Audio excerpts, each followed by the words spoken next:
나는 이수정입니다. 올해로 60, 남편 준호 씨와는 30해를 함께 했습니다. 늘 그렇듯 평범하고 조금은 무료할 정도로 평화로운 나날이었죠. 두 아이는 각자의 가정을 꾸려 독립했고 우리 부부는 마주 앉아 뜨끈한 국물에 소주 한 잔 기울이는 낙으로 황혼을 보내고 있었습니다. 좋아요, 구독, 알림 설정은 시니어 영상 제작에 큰 힘이 됩니다. 그는 겉으로는 더할 나위 없이 자상하고 성실한 남편이자 아버지였습니다. 퇴근 후에는 늘 나와 함께 저녁을 먹었고 주말에는 함께 뒷산이라도 오르자며 손을 내미는 그런 사람이었죠. 우리는 서로의 전부라 믿어 의심치 않았습니다. 그는 나에게 하늘이었고 땅이었고 내 인생의 전부나 다름없었습니다. 젊은 시절의 가난도 함께 이겨냈고 아이들을 키우는 고된 시간 속에서도 늘 내 곁을 지키며 든든한 버팀목이 되어 주었습니다. 그래서 나는 단 한 번도 그를 의심해 본 적이 없었습니다. 나의 인생, 나의 모든 것은 그와의 시간들로 촘촘히 짜여 있었다고 생각했습니다. 어느 날 예고 없이 불어닥친 백마는 그 모든 평화를 한순간에 앗아가 버렸습니다. 폐암 말기. 선고는 너무나도 갑작스러웠고 준호 씨는 거짓말처럼 내 곁을 떠났습니다. 나는 세상이 무너지는 듯한 슬픔 속에서 겨우 장례를 치렀고 남은 것은 그가 앉아있던 텅 빈 자리와 그의 체향이 아직도 남아있는 집뿐이었습니다.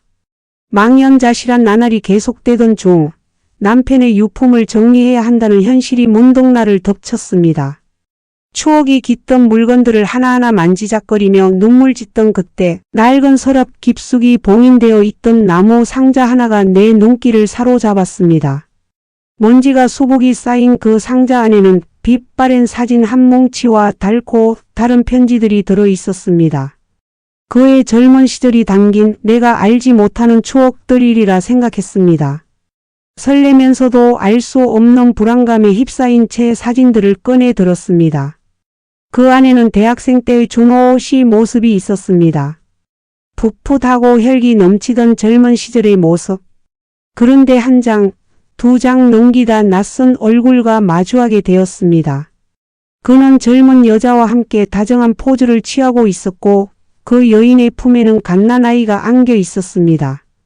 내 심장이 순간 쿵 하고 떨어지는 듯 했습니다. 아이의 얼굴은 준호 씨를 빼닮아 있었습니다. 그 미소를, 그 눈빛을, 그 작은 콧날을 아무리 외면하려 해도 어찌 이리 똑같을 수가 있을까요? 이건 그냥 우연히 찍힌 사진일 리 없었습니다. 그 여자를 바라보는 준호 씨의 눈빛은 너무나도 애틋했고 아이를 안은 손길은 더없이 조심스러웠습니다. 나는 온몸의 피가 식는 듯한 충격에 휩싸였습니다. 손끝이 파르르 떨려왔고 식은땀이 등줄기를 타고 흘러내렸습니다. 이게 무슨 일일까? 나는 필사적으로 이 사진들이 그저 흔한 옛 추억의 파편이기를 바랐습니다. 하지만 이어진 편지들이 내 희망을 산산조각 냈습니다. 준호 씨, 우리 아들 민수를 보러 와주세요. 당신 없는 민수에게 아빠는 당신뿐입니다. 그 짧은 문장들은 나에게 날아든 비수와 같았습니다. 민수, 아들. 남편에게 내가 모르는 아들이 있었다니.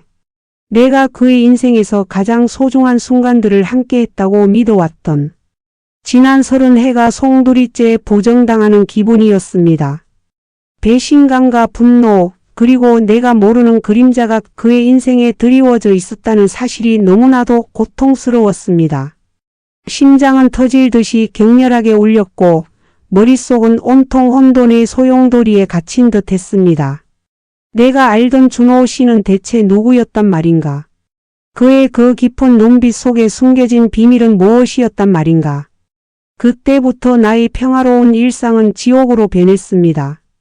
밤잠을 설쳤고 눈을 감으면 사진 속 아기의 얼굴과 준호 씨의 낯선 미소가 떠올라 나를 괴롭혔습니다. 그의 흔적들을 다시 파헤치기 시작했습니다. 오래된 졸업 앨범, 친구들의 연락처, 그렇게 한참을 헤매다 마침내 그의 오랜 친구이자 유일하게 그의 과거를 알 법한 재호 씨를 찾아갔습니다. 떨리는 마음으로 사진을 내밀자 재호 씨의 얼굴에서 웃음기가 사라졌습니다. 그는 깊은 한숨을 내쉬며 고개를 떨구었습니다. 미안하다 수정아. 준호가 너한테 말 못한 평생의 짐이었어. 그의 입에서 나온 이야기는 충격적이었습니다. 대학 시절 준호 씨가 가난한 여학생과 깊이 사랑했고 아이가 생겼지만 집안의 반대로 헤어질 수밖에 없었다는 것입니다.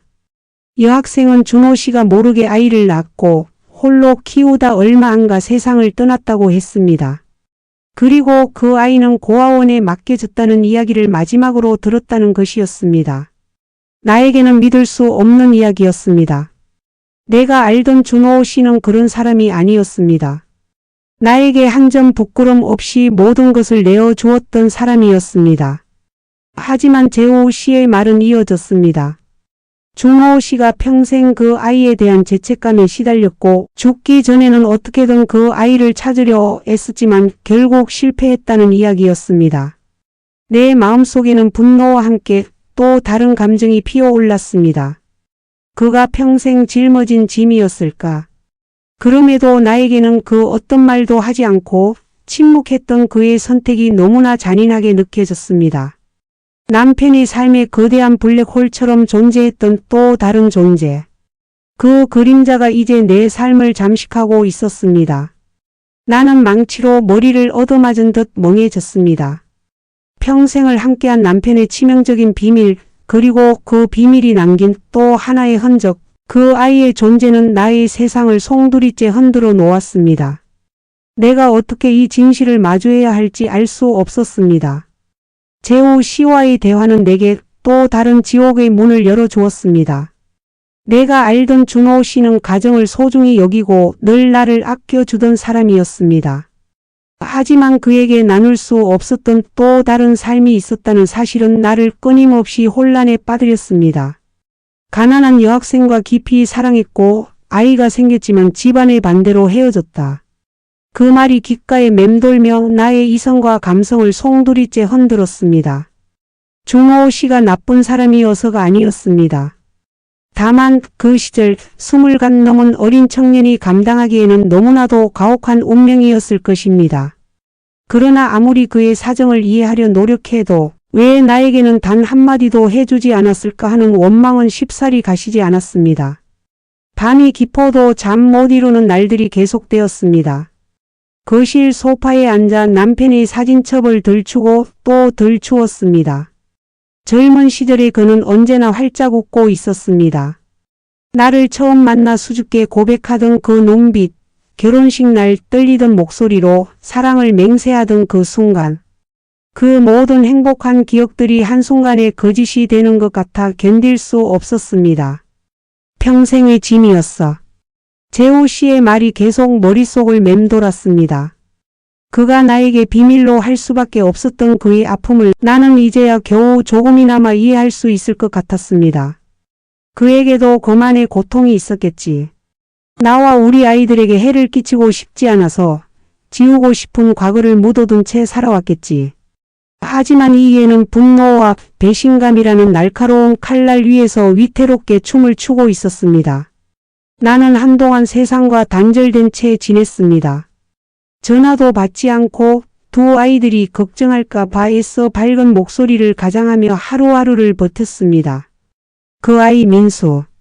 어딘가에 살아있을 그 아이의 존재가 나를 잠식하기 시작했습니다. 과연 그 아이는 어떤 모습으로 자랐을까? 남편의 얼굴을 꼭 닮은 그 아이는 지금 어디에서 무엇을 하고 있을까?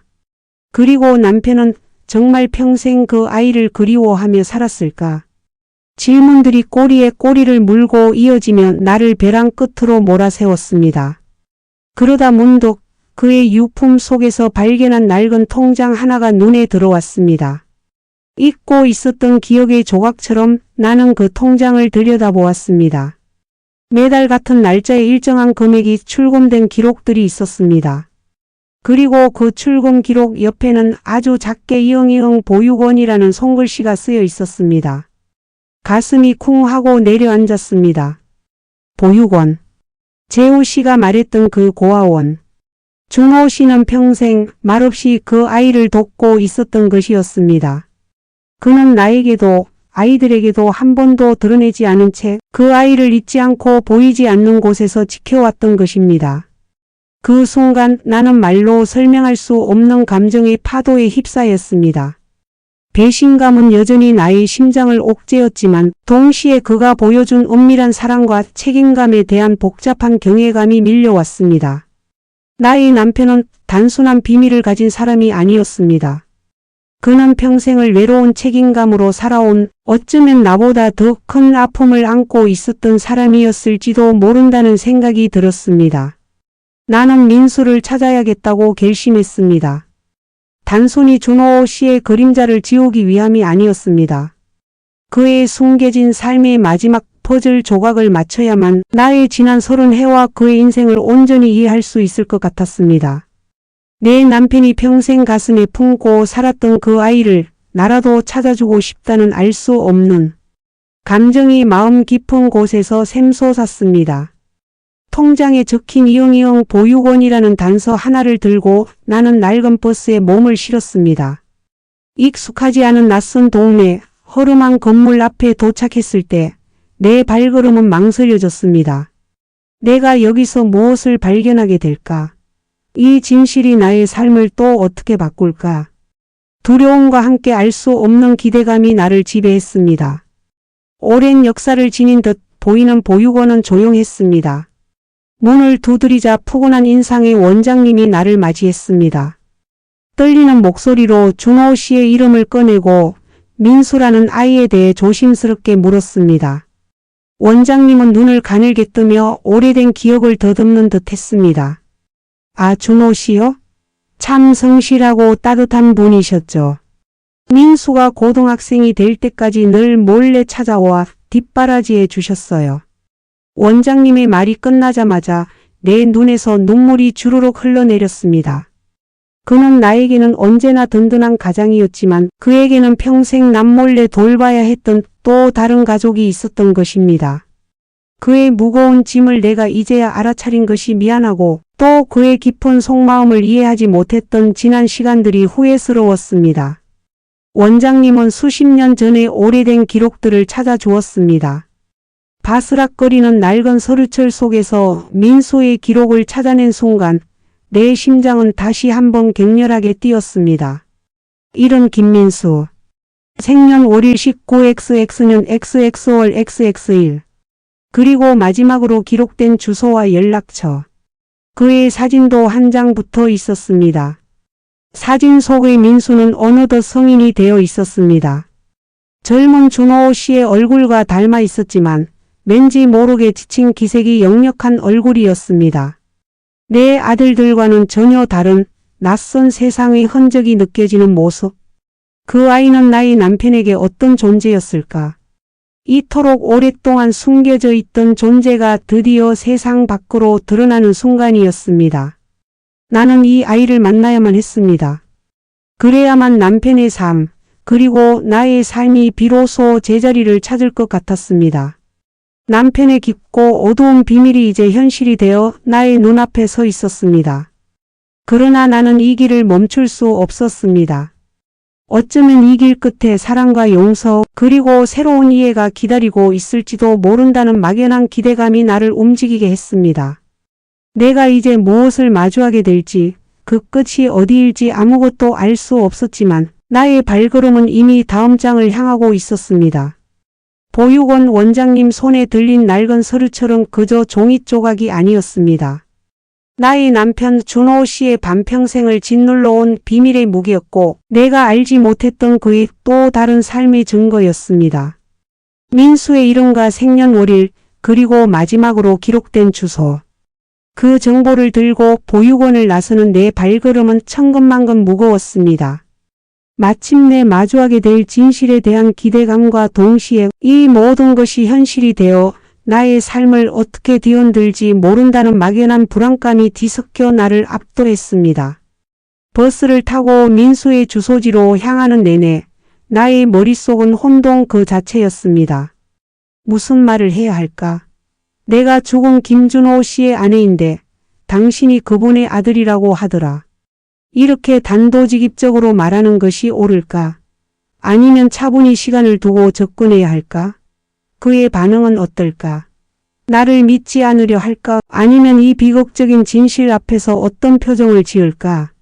어쩌면 그는 이미 자신의 아버지가 준호 씨였다는 것을 어렴풋이 알고 있을지도 모른다는 생각도 들었습니다. 남편이 끈질기게 보육원을 드나들며 뒷바라지를 해왔으니 말입니다. 온갖 경우의 수가 나를 휘감았고 나는 도착하기도 전에 지쳐버리는 기분이었습니다. 하지만 이 발걸음을 멈출 수는 없었습니다. 남편의 영혼에 드리워진 그늘을 걷어내고 나 또한 이 무거운 짐을 내려놓기 위해서라도 반드시 마주해야 할 순간이었습니다. 주소지에 도착했을 때 나는 낡고 허름한 다세대 주택가 골목에 서 있었습니다. 보육원 원장님이 전해주신 그의 사진 속 젊은 준호 씨를 닮은 그 얼굴이 어떤 삶을 살았을지 이 삭막한 풍경이 왠지 모르게 민수의 삶을 대변하는 것 같아 가슴 한편이 아려왔습니다. 한참을 망설이다 겨우 현관벨을 눌렀습니다. 딩동 마이너스 조용한 골목에 벨소리가 울려 퍼졌지만 아무도 문을 열어주지 않았습니다. 몇 번 더 시도했지만 인기척조차 없었습니다. 불안감이 엄습했습니다. 혹시 주소를 옮겼을까? 아니면 나를 피하는 것일까? 주변 슈퍼에 들어가 물 한 통을 사며 주인 아주머니에게 조심스럽게 민수에 대해 물었습니다. 저기 김민수 씨라고 혹시 아세요? 몇 호에 사는지. 주인 아주머니는 친절하게 대답해 주었습니다. 아, 민수 씨요? 네, 알죠. 저녁에나 들어와요. 요즘은 일하느라 밤늦게까지 고생이 많더라고요. 그 말에 안도의 한숨을 쉬었습니다. 다행히 이곳에 살고 있구나. 다시 다세대 주택 앞으로 돌아와 낡은 나무 벤치에 앉았습니다. 저녁이 되고 밤이 깊어갈수록 골목은 점점 어둠에 잠겼습니다. 한참을 기다렸을까? 저 멀리서 지친 발걸음 소리와 함께 낯익은 얼굴이 나타났습니다. 사진 속 그 얼굴이었습니다. 하지만 사진보다 더 깡마르고 피곤해 절어있는 모습이었습니다. 그의 어깨에는 낡은 공구 가방이 들려 있었습니다. 칠흑 같은 어둠 속에서도 준호 씨를 빼닮은 그의 눈빛은 왠지 모르게 슬퍼 보였습니다. 나는 떨리는 목소리로 그를 불렀습니다. 김민수 씨? 그는 깜짝 놀라 나를 돌아보았습니다. 낯선 이의 부름에 잔뜩 경계하는 눈빛이었습니다. 나는 심호흡을 한번 하고 어렵게 입을 열었습니다. 저는 김준호 씨 아내입니다. 당신의 아버지 준호 씨 말입니다. 그의 얼굴에서 모든 표정이 사라졌습니다. 눈동자가 흔들렸고 입술이 파르르 떨렸습니다. 그 순간 나는 그가 이 모든 진실을 알고 있었음을 직감했습니다. 아니, 어렴풋이나마 짐작하고 있었던 것이 분명했습니다. 무슨 말씀이신지. 그의 목소리는 갈라져 나왔습니다. 나는 낡은 편지 봉투를 그에게 건넸습니다. 봉투 안에는 준호 씨가 죽기 전에 몰래 적어두었던 민수에게 전하는 짧은 유언장이 들어 있었습니다. 물론 내가 죽기 전 준호 씨의 유품에서 발견했던 그 서랍 속 유언장과는 별개였습니다.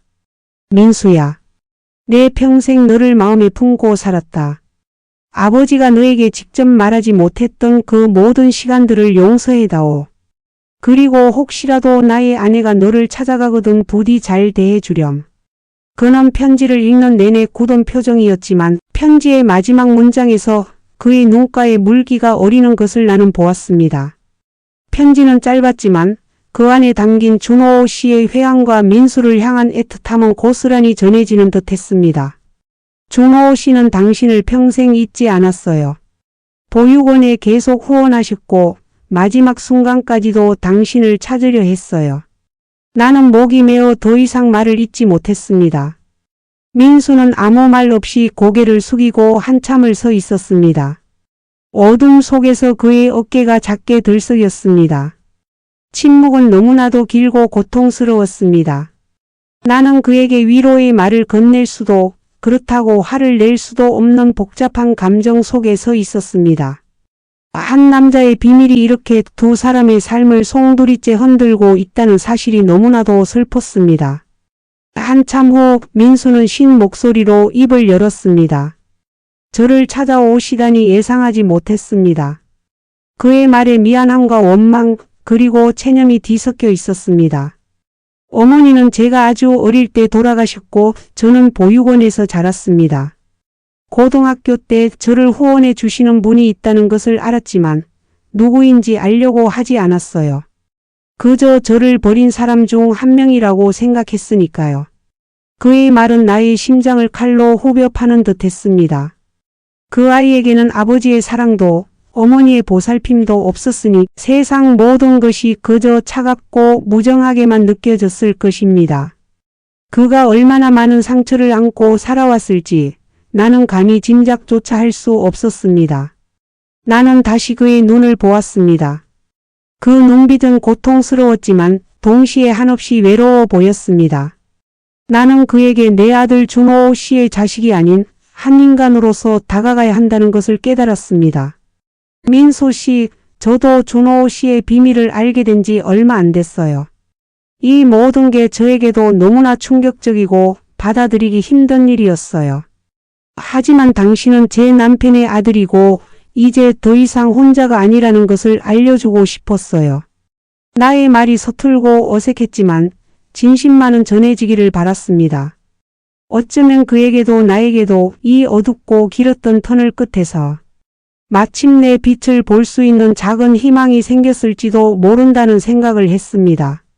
이 복잡하고 뒤엉킨 인연의 실타래를 과연 우리가 어떻게 풀어갈 수 있을지 아직은 아무것도 예측할 수 없었지만 이 만남이 새로운 시작이 될 것임을 나는 직감했습니다. 그 밤 민수 씨는 한참을 더 침묵했습니다. 나의 위로와 설명에도 불구하고 그의 얼굴에는 여전히 깊은 상처와 경계심이 서려 있었습니다. 이해합니다. 평생을 버림받았다는 생각으로 살아온 이에게 늦게나마 찾아온 이 낯선 진실이 얼마나 받아들이기 힘들었을까요? 나는 그에게 더 이상 강요할 수 없다는 것을 깨달았습니다.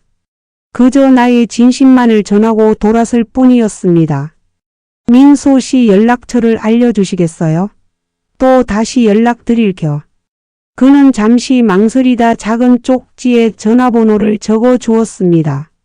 종이 한 장을 건네받았을 뿐인데 나는 마치 무거운 숙제를 하나 끝마친 듯한 허탈감과 알 수 없는 희망을 동시에 느꼈습니다.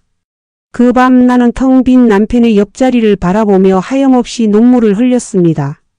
이제 그의 비밀은 더 이상 나의 짐이 아니었습니다. 함께 나누고 함께 감당해야 할 진실이 된 것입니다. 며칠 밤낮을 고민했습니다. 이 엄청난 사실을 두 아이들에게 어떻게 말해야 할까? 나는 남편과의 오랜 시간 동안 쌓아온 신뢰가 송두리째 무너질까 봐 두려웠습니다. 아이들이 아버지를 원망하게 되지는 않을까? 나를 속였다는 배신감에 혼란스러워하지는 않을까? 밤새 뒤척이다 겨우 잠이 들면 꿈속에서 준호 씨가 나타나 나를 애처롭게 바라보았습니다. 그의 눈빛은 미안하다고 말하는 듯했고 동시에 민수를 부탁한다고 애원하는 듯했습니다. 그 꿈은 나를 더욱 굳건하게 만들었습니다. 이것은 준호 씨가 내게 남긴 마지막 숙제이자 내가 풀어나가야 할 운명이라는 생각이 들었습니다. 용기를 내어 아이들을 불렀습니다. 아들 부부, 딸 부부 모두 한자리에 모였습니다. 화기애애했던 식사 분위기가 어딘지 모르게 무거워졌습니다.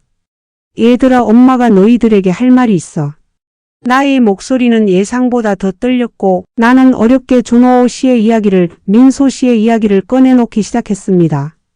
오래된 사진, 먼지 쌓인 편지들, 그리고 보육원 원장님의 정언까지 숨김없이 모든 것을 털어놓았습니다.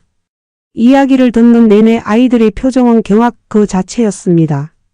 사랑하는 아버지가 결혼 전에 낳은 다른 자식이 있었다니. 상상조차 해본 적 없는 충격적인 진실 앞에 아들은 눈빛이 흔들렸고 며느리는 입을 다물지 못했습니다. 딸은 금방이라도 울음을 터뜨릴 듯 눈물을 글썽였습니다. 엄마, 아빠가 어떻게 그럴 수가 있어요? 딸아이의 목소리에는 실망감과 배신감이 고스란히 담겨 있었습니다. 아들은 고개를 푹 숙인 채 아무 말도 하지 않았지만 굳게 담은 입술에서 깊은 분노가 느껴졌습니다. 내가 예상했던 반응이었습니다. 어쩌면 그 이상이었습니다. 아빠를 자랑스러워했던 아이들에게 아빠의 그림자를 보여주는 것이 얼마나 잔인한 일이었을까요? 하지만 나는 이 진실을 외면할 수 없었습니다. 엄마도 아빠가 미웠어. 배신감에 밤잠도 못 잤고 하지만 아빠도 아빠 나름의 사정이 있었을 거야. 그리고 그 아이는 아무 잘못 없어. 아빠의 존재조차 모르고 고아원에서 외롭게 자란 아이야. 나는 아이들에게 민소 씨의 어려운 삶에 대해 이야기했습니다. 나라도 품지 않으면 그 아이는 평생 외로이 떠돌 것이라고, 그렇게 준호 씨가 남긴 마지막 짐을 내가 함께 짊어져야 한다고 설득했습니다. 물론 아이들은 쉽게 수긍하지 못했습니다. 하지만 엄마, 우리가 지금까지 믿었던 아빠는 대체 뭐예요? 그리고 갑자기 낯선 사람이 우리 가족이 된다는 게 말이 돼요? 며느리의 날카로운 질문은 현실적인 벽처럼 느껴졌습니다. 오랜 시간 이어져온 굳건한 가족의 틀이 흔들리는 소리였습니다. 나는 더 이상 아무 말도 할 수 없었습니다. 그저 고통스러운 침묵 속에서 아이들의 눈치를 볼 뿐이었습니다. 결국 아이들은 각자 집으로 돌아갔고 나의 집에는 다시 무거운 침묵만이 흘렀습니다. 준호 씨가 살아있었다면 이 상황을 어떻게 풀어나갔을까요? 이제 나는 홀로 이 폭풍을 견뎌내야만 했습니다. 그 후 며칠 나는 민소 씨에게 연락을 시도했지만 닿지 않았습니다. 그의 침묵은 어쩌면 당연한 것이었을지도 모릅니다. 버려졌다는 상처를 평생 안고 살아온 그에게 갑자기 나타나 친부의 존재를 알리는 나의 행동은 또 다른 폭력으로 느껴졌을 수도 있었습니다. 나는 그가 마음의 준비를 할 시간이 필요할 것이라고 생각하며 기다리기로 했습니다. 그러던 어느 날 우연히 슈퍼마켓에서 민소 씨를 다시 마주쳤습니다. 그의 얼굴은 여전히 수척했고 전보다 더 초췌해 보였습니다. 나는 그에게 따뜻한 국밥 한 그릇이라도 사주고 싶다는 생각이 들었습니다. 민소 씨, 점심은 드셨어요? 저와 함께 식사라도. 그는 마치 도망치려는 듯 눈동자가 흔들렸지만 나는 단호한 눈빛으로 그를 바라보며 천천히 그의 손목을 잡았습니다. 부탁해요.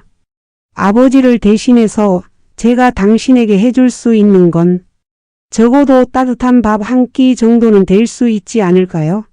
나의 간절함이 통했는지 그는 결국 고개를 끄덕였습니다.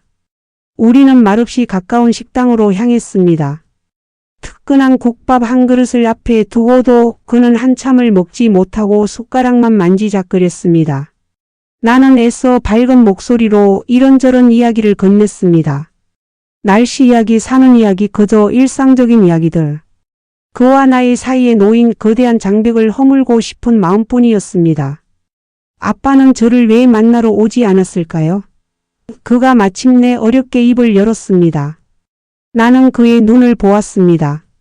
그 질문 속에 담긴 슬픔과 원망은 내가 겪었던 배신감과는 또 다른 무게로 다가왔습니다. 아버지는 평생 당신을 죄책감 속에 숨겨두고 살았어요. 당신이 혹여 상처받을까 봐, 자신의 존재가 오히려 해가 될까 봐 두려워했던 것 같아요. 그리고 그의 삶에도 복잡한 그림자들이 있었고 당신에게 쉽게 다가가지 못했던 것도 이해해야 해요. 나는 조심스럽게 준호 씨의 마음을 대변했습니다. 나조차도 온전히 이해하지 못했던 그의 아픔이었지만 나는 그를 용서하고 싶었고 민수 씨 또한 그를 용서해 주기를 바랐습니다. 우리의 두 번째 만남은 그렇게 깊은 침묵과 조심스러운 대화 속에서 흘러갔습니다. 그가 국밥을 한 숟가락 한 숟가락 뜨는 모습을 보며 나의 마음은 복잡한 감정으로 가득 찼습니다. 비록 아직은 어색하고 많은 갈등이 남아 있었지만 이 작은 식사 한 끼가 닫혔던 그의 마음의 문을 조금이나마 열어줄 수 있기를 바랐습니다. 준호 씨가 남기고 간 그림자가 이제 나와 민수 씨 그리고 우리의 아이들 사이에서 새로운 관계의 실타래를 만들어내고 있었습니다. 이 실타래가 과연 갈등과 불신의 매듭이 될지 아니면 이해와 포용 그리고 사랑의 아름다운 무늬를 만들어낼지 그 시작점에 우리는 함께 서 있었습니다. 그날 이후 나는 민수 씨와 종종 연락을 주고받기 시작했습니다. 처음에는 단답형의 문자 메시지가 전부였지만 내가 그의 안부를 묻고 혹시라도 아픈 곳은 없는지 살피는 진심이 조금씩 전해졌는지 민수 씨도 점차 마음의 문을 열기 시작했습니다. 그는 여전히 말수가 적고 감정을 잘 드러내지 않았지만 그의 말투에서 미약하게나마 나를 향한 경계심이 풀어지는 것을 느낄 수 있었습니다. 나는 가끔 그의 집 근처로 찾아가 그가 좋아한다는 음식을 몰래 두고 오기도 했습니다. 마치 갓 독립한 막내 아들을 챙기듯이 남편의 빈자리를 채우는 듯한 알 수 없는 책임감과 애틋함이 나를 이끌었습니다. 그 과정에서 나는 나 스스로 준호 씨의 그림자와 화해하는 듯한 기분을 느끼기도 했습니다. 하지만 나의 아이들과의 관계는 좀처럼 회복되지 않았습니다. 아들은 여전히 나에게 냉랭했고 딸은 애써 밝은 척했지만 그 눈빛 속에는 여전히 아버지에 대한 실망감과 알 수 없는 서운함이 가득했습니다. 며느리도 겉으로는 예의를 지켰지만 나와의 거리가 멀어진 것을 느낄 수 있었습니다. 이 가족의 오랜 평화가 산산조각 난 것만 같아 가슴이 미어졌습니다. 내가 사랑했던 남편이 남긴 흔적이 이렇게 모두에게 상처가 되고 있다는 사실이 나를 뼈아프게 했습니다. 나는 몇 번이고 아이들에게 준호 씨의 마음을 헤아려 달라고 부탁했지만 그들은 자신의 아버지의 또 다른 삶을 쉽사리 받아들이지 못했습니다. 엄마, 저는 아빠가 실망스러워요. 엄마에게 그리고 우리에게 어떻게? 딸아이의 울먹이는 목소리는 나에게 날아든 빗소 같았습니다. 그러던 어느 날 민수 씨에게서 생각지도 못한 연락이 왔습니다. 이모님, 제가 몸이 좀 안 좋아서요. 병원에 가봐야 할 것 같은데. 그의 목소리는 평소보다 훨씬 더 가라앉아 있었고 잔뜩 힘이 빠져 있었습니다. 나는 깜짝 놀라 병원으로 달려갔습니다. 그는 조그마한 동네 병원 응급실 침대에 누워 있었는데 탈진과 위염 증세가 심하다고 했습니다. 밤낮 없이 육체 노동을 하며 끼니를 제대로 챙기지 못했던 탓이었습니다. 그가 혼자 얼마나 힘든 시간을 보내왔을지 나는 그 초췌한 모습을 보며 비로소 실감할 수 있었습니다. 나의 가슴 속에서 알 수 없는 뜨거운 감정이 울컥 치밀어 올랐습니다. 민수 씨, 이러면 안 돼. 이러다 정말 큰일 나. 왜 이렇게 몸을 막 써요? 나의 목소리에는 그를 향한 안타까움과 진심 어린 걱정이 섞여 있었습니다. 그는 고개를 떨군 채 아무 말도 하지 않았습니다.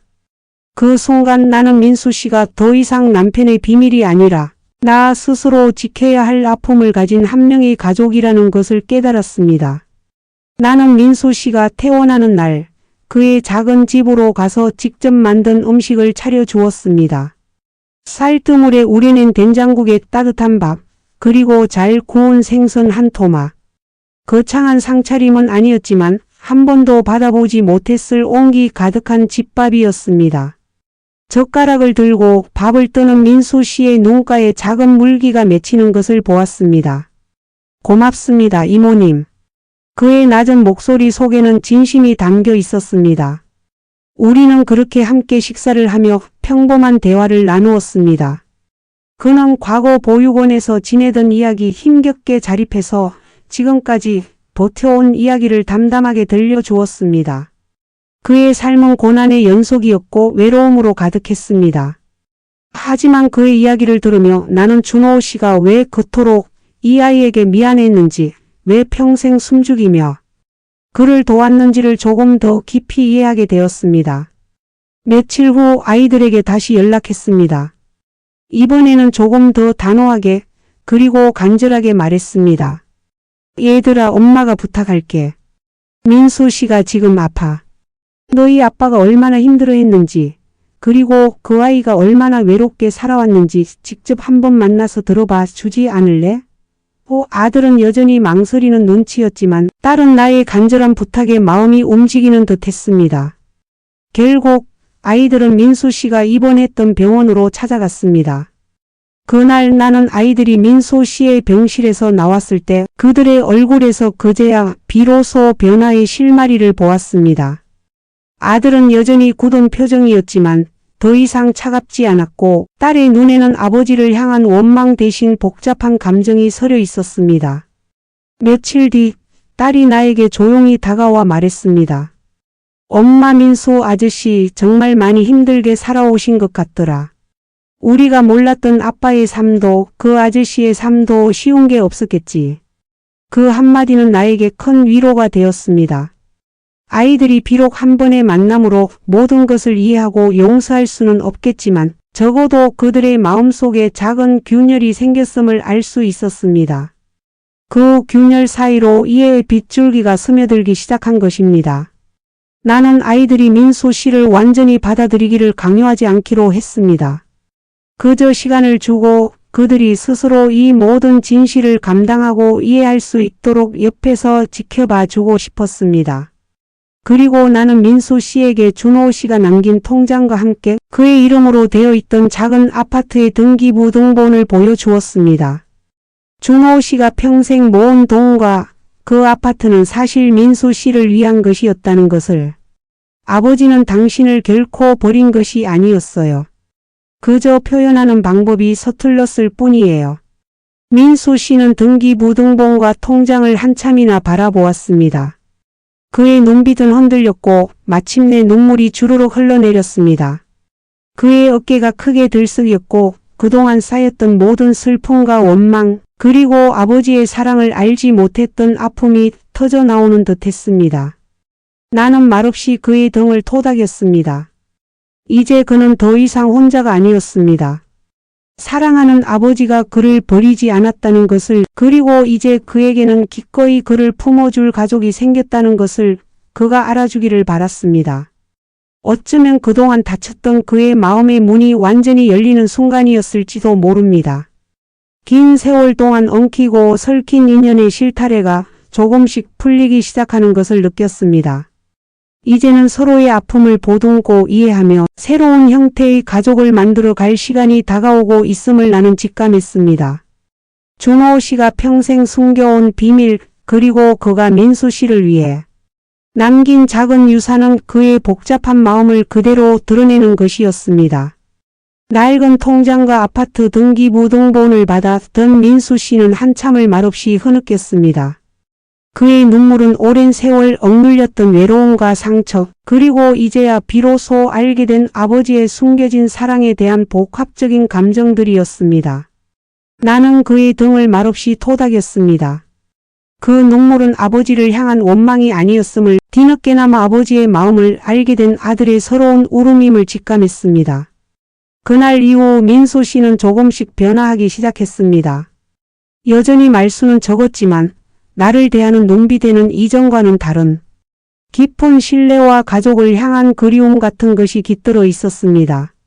나와 민소 씨의 관계가 한 걸음 더 깊어진 것을 보면서 아이들도 서서히 마음의 변화를 보이기 시작했습니다. 어느 주말 내가 민소 씨에게 부탁받아 낡은 싱크대를 고쳐주고 있는데 때마침 아들과 며느리가 불쑥 찾아왔습니다.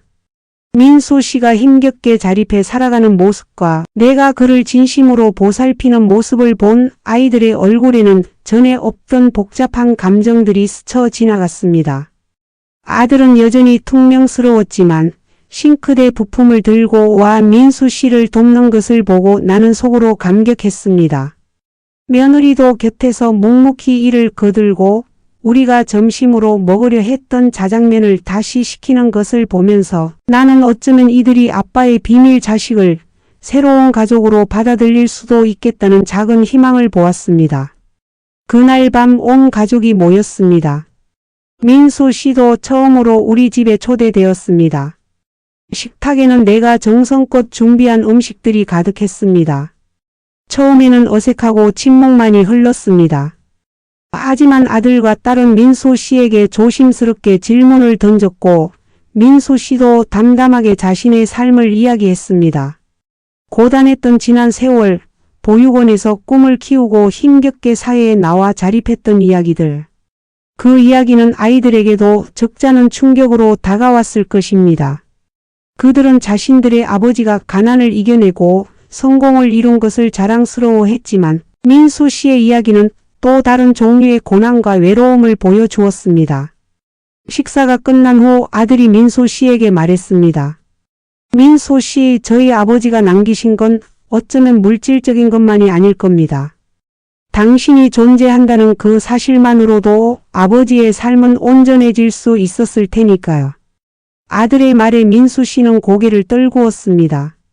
그리고는 떨리는 목소리로 제가 이제까지 원망만 했습니다.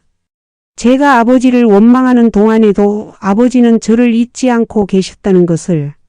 그의 목소리는 더 이상 이어지지 않았지만 그 안에 담긴 후회와 감사함이 공간을 가득 채웠습니다.